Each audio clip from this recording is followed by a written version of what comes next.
Ignition sequence start.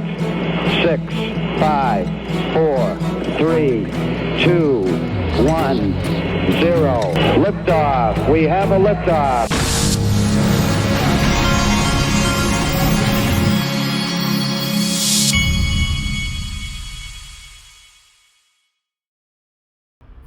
Hey everybody, this is the Digital Asset Investor, and today, for you kids out there listening, there's going to be a lot of teachable moments about the world you live in. And we'll start here with Consensus by CoinDesk, because as their feature guest, they have Hester Pierce, who used to be Crypto Mom, but she will not blow the whistle on her colleagues over there at the SEC that have been up to no good. So she lost that title on this channel. We've got Chris Dixon, who is the guy that Jay Clayton met with to initiate the free pass. Chris Dixon headed the whole thing up. And these are the people that will be held up first at Consensus 2024, which is May 29th to May 31st in Austin, Texas. I went one year. I haven't even looked into this, but over here on the right, they have the actual good guys, Tim Draper and Brad Garlinghouse. They're also going to be there. So that's going on there. Now, XRP Las Vegas is earlier. It's May 3rd to May 24th. I will be there. And by the way, I do have, I did post a link to the discount in DAIXRP.com. I put it up there yesterday, I believe. So you'll be able to get a discount with that link inside of the group. If you aren't in the group, I've got a link, but it's not a discount. It's just a link if you want to go get tickets to XRP Las Vegas. I've heard that the numbers are looking good as far as what the amount of people signing up. So anyway, all of that's in the description. Now, let's talk about just how bad it is, folks. This is from the Wolf of Wall Street. Major banks have paid $385 billion in penalties for fraudulent and illegal activity since 2000. Here's a list of the top 10 worst offenders and how much they have paid and number of violations. See familiar names? Have you seen their CEOs say Bitcoin is only for criminals? Bank of America, 326 records, $87 billion in penalties. JP Morgan coming in at second place, $39 billion in penalties, 272 violations. So now we can roll right into it. This is Jamie Dimon a week ago working with Elizabeth Warren, who doesn't seem to have any problem with his ties to the island guy. I've always been deeply opposed to crypto, Bitcoin, etc. You pointed out the only true use case for it is criminals, drug traffickers, anti-money laundering, tax avoidance, and that is a use case. Because it is somewhat anonymous, not fully, and because you can move money instantaneously, and because it doesn't go through, as you mentioned, all these systems have built up over many years, know your customers, sanctions, OFAC, they can get bypass all of that. If I was the government, I'd close it down. Right. What he's really saying here is, well, first of all, the first thing he's trying to do is scare everybody in crypto in the lead up to the ETF. Because remember, they want the money in the ETF. The only way it can be, I've said this for 5 years, they're going to hold their hands up when the time is right and they're ready, and they're going to say, "Oh, see, you've always been able to trust us. That scary self-custody, that's nefarious activity, but not with us. If you buy a Bitcoin ETF, we're doing that. We're doing the custody. We're legitimate." Right? So that's what's going on here. So, and it's not a coincidence that Senator Warren was wanting to go after self-custody too, because remember, they don't want you to own the Bitcoins themselves. They want you to own the ETF shares. That way they control it. Now, yesterday, here's the irony, folks. Yesterday, and this proves it, BlackRock just dropped its updated S1 for its Bitcoin ETF. And it does name the APs. Okay, these are authorized participants. Jane Street, where SBF was before he started FTX and Alameda, right? And JP Morgan, which is kind of ironic. Looks like we have our first horse at the starting gate. I've said for years, all this ETF stuff, It's not going to, the first guys at the bowl are going to be JP Morgan, Goldman Sachs, and BlackRock would be in that category too. My father, who is the official father of the Digital Asset Investor channel, said long ago, told me, nothing happens in finance without JP Morgan and Goldman Sachs, and boy, do we know that at this point. Now, Zero Hedge said, so Jamie Dimon, who has called Bitcoin hyped up fraud worse than tulips, is going to be the authorized participant for the biggest Bitcoin ETF soon to be approved by Gary Gensler and run by the Fed's shadow money manager. Couldn't make this up. Now, let's go back to what Meta Lawman says, because he's directly over the target. He said they need to advise investors.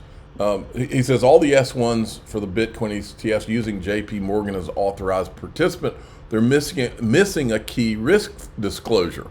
In other words, now we know that Jamie Dimon of JP Morgan is out there in front of Congress calling Bitcoin a fraud and that needs to be shut down. That's a major risk to have that kind of a guy that's involved out there saying that. That needs to be on the list of risk disclosures, right? He says they need to advise investors that the influential CEO of their AP will periodically lobby Congress to ban Bitcoin. He makes Meta Lawman made a really good point. And then we want to make sure we drive this home. Jane Street is going to front run so many Bitcoin ETF orders. SBF would have been made a trillionaire if only he had stayed there, and it would have been all legal. Folks, write it down. FTX was a government operation. That kid was sent there. CZ Binance is what blew this thing up. They didn't see CZ Binance coming. And because of CZ, that's why they later went after CZ Binance, because he blew up the racket. This kid, this Sam Bankman-Fried, he was nothing but a patsy, just like the JFK shooter said he was. Just a patsy. That's all he was. It's not a coincidence he comes from Jane Street, and now they're right there with JP Morgan. Come on.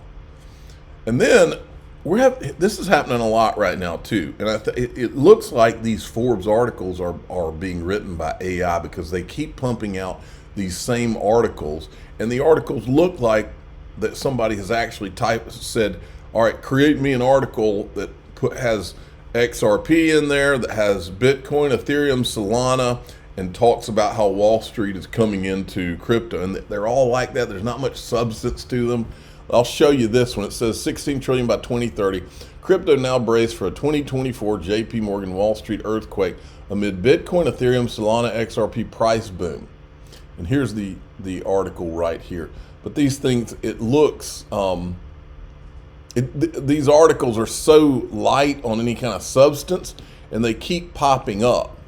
Like right here in the beginning, it says Bitcoin and crypto prices, including XRP, and led by Ethereum rival Solana, have surged to highs not seen. And then it says, for some reason, it's giving JP Morgan. It says now, alongside a surprise prediction, Donald Trump could trigger a Bitcoin price boom in 2024. San Francisco-based crypto asset manager Bitwise has forecast Wall Street giant JP Morgan will take a major step toward growing tokenized real-world assets to 16 trillion by 2030. By 2030 next year. AI has to have written this article, folks. I'm convinced. Bad AI, by the way. I keep reiterating this. FTX was a government operation, because it was, folks. That's the fact, Jack. Prosecutor. This is what happened yesterday yesterday evening. Prosecutors drop additional 5 charges against Sam Bankman-Fried. Trial set for 2024. They say they will consider the drop charges during his sentencing in March 2024. I'm going to try to go through these. This is just a little reminder that Sam Bankman-Fried donated $100 million in stolen customer funds to U.S. politicians, mostly Democrats, but not all Democrats. Today, the U.S. government announced they're dropping 6 charges against SBF and will not prosecute him for a political campaign finance violation. Boy, do you smell any corruption here, folks? And it's all tied together. Write it down. It's all tied together. ETHgate, FTX, the majority of the tokens that Alameda Research had were Ethereum-based tokens. This has all been a freaking government setup, folks. I'm telling you, write it down. We'll talk about that more specifically in DAIXRP.com though. Now, John Deaton says, ask yourself, why is this case being dropped in an election year? During the fraud trial, Caroline Ellison testified that SBF gave the Biden administration $10 million, and the reason he told her was to buy access. He got 2 personal meetings with Gary Gensler and several others with SEC staff. He got to speak to Rostin Benham, the chairman of the CFTC. He got to speak to Representative Maxine Waters. We've seen the pictures of her and video of her blowing him a kiss, and others on the FSC. Who did he get to meet on the Senate Banking Committee? Elizabeth Warren, Sherrod Brown. Did you also have meetings? What a joke the DOJ has become. Well, it's corrupt. It's completely corrupted now. We live in a banana republic now, folks. Meta Lawman comes in again. This probably means Barbara Fried and Joe Bankman get away scot-free. There is some evidence that these two benefited directly from SBF's fraud, and Barbara orchestrated the whole campaign finance plan. Guess we'll never find out. That effective altruism crowd is effective indeed.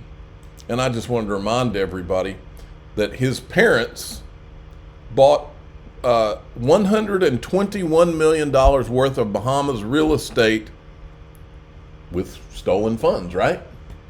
And nobody's going to look into them. Senator Warren is outraged at all the fraud in crypto. Why is she not outraged about these two and him? I haven't seen hardly any outrage. In fact, the outrage of her over him and his parents matches her outrage over JP Morgan and Jamie Dimon's ties to the Island guy, right? About the same. In other words, no outrage. Go figure. That's because it's all tied together, folks. Write it down. It's all tied together. It is. Nick Carter, who's a Bitcoin guy, he says, now that the campaign finance violation charges against SBF have been mysteriously dropped, we have our answer. And this is a previous tweet he had done.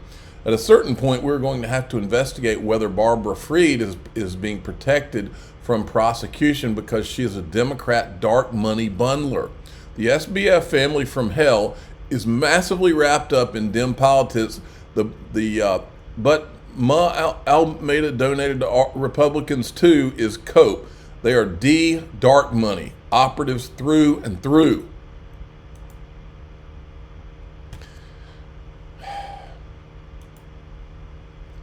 Folks, unless these people start going to prison, and there's a lot of them, or worse, we don't have a country anymore. Cowboy Crypto points an interesting one out. For those who don't know, BlackRock invested big in FTX. Prior to crypto, Sam Bankman-Fried and Caroline Ellison both worked for Jane Street Capital. Now, BlackRock includes Jane Street in its S1 amendment as an authorized participant along with JP Morgan. Jamie Dimon said crypto should be shut down a couple of weeks ago, and now they're on BlackRock's plan of distribution. Did BlackRock fund Sam Bankman and Ellison to cause this implosion? Now the DOJ doesn't plan to pursue Bankman. Remember Katie Hawn, who was friends with Bankman's mom, was told to shut down Bitcoin while at the DOJ? Looks to me like a giant government show. Exactly. Now, I'll finish here before we go into the private group, because Brian Costello, as usual, is over the target on the country that starts with a C. The bribe aspect of the Sam Bankman-Fried case has also been dropped. No doubt there were co-conspirators involved in this component who will escape any consequences. Hard to believe Sam Bankman-Fried was cold calling Chinese officials alone, offering bribe to get cash out of China.